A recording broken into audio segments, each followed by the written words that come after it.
আয়শা, ওকে তুই call this. আরে আফরিন, কি অবস্থা?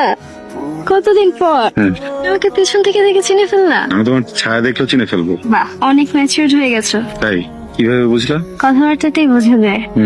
ইস, তুমি যদি এই ম্যাচিউরটা আগে থাকতা তাহলে কিন্তু আমাদের ব্রেকআপটা হতো না, বলো? কে এটা? বিশেষত আর বলো না, আবিরের প্রথম গার্লফ্রেন্ড। ও 5 বছর রিলেশন ছিল নাকি? আর ব্রেকআপের রিজন কি জানো? কি? আদিপ নাকি ম্যাচিউর, আর কোনো রিজন খুঁজে পাইনি। আমার ফ্রেন্ড ব্যাচের মধ্যে সব থেকে ম্যাচিউর ছেলেটা নাকি ম্যাচিউর না ওর কাছে। এটা কোনো কথা? একটা কথা বলি, বল।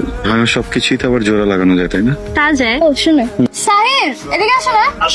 কিন্তু এই লোকটা কে সাথে? এই লোকটা মেবি ওর নিউ বয়ফ্রেন্ড বা ফিয়ান্সে হতে পারে। আরে বেচারা আবির।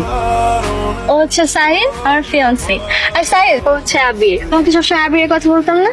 হ্যাঁ। ও আপনি Abir? Nice to meet you mister Abir. কি অবস্থা? তোমরা তাহলে যাও। হ্যাঁ, এখানে আছি। কত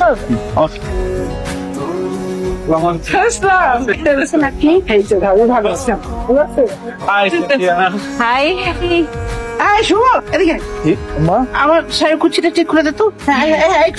এদিকে আসবে, এদিকে আসবে। এই যে পাচ্ছেটা, এই পাচ্ছেটা একটু টান দে, টান দে। হ্যাঁ, ব্রো, 1 মিনিট। হ্যাঁ।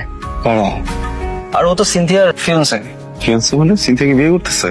আরে এক্স হওয়ার কথা ছিল, বাট সিনথিয়া ওকে পছন্দ করে না, তো তাই আর হয়ে ওঠে না। এক্সকিউজ মি, হাম্বার মতো তার এক্সকিউজ মি বলতেছেন কেন? কি স্যার? আমার একটা ফেভার দরকার। জানি তো, জানেন? কি জানেন? ওই সেম পেপারটা আমারও দরকার। আমার কি ফেভার দরকার সেটা আপনি কিভাবে জানেন? ফেক করতে হবে তো, ফ্যামিলিকে বুঝাইতে হবে যে দুজন ঠিক হয়ে গেছি, ঝগড়া টগড়া সবকিছু শেষ। হ্যাঁ, made for each other, refill দিতে হবে। জানি এটা। ওকে, জানলে ভালো। তাহলে আর আমার এক্সট্রা করে বলার কোনো প্রয়োজন থাকলো না। আপনার কেন ফেভারটা দরকার? আমার এক্স হাতে করে একটা লাগেজ নিয়ে ঝুলতেছে, ফিয়ান্সে কোথাকার।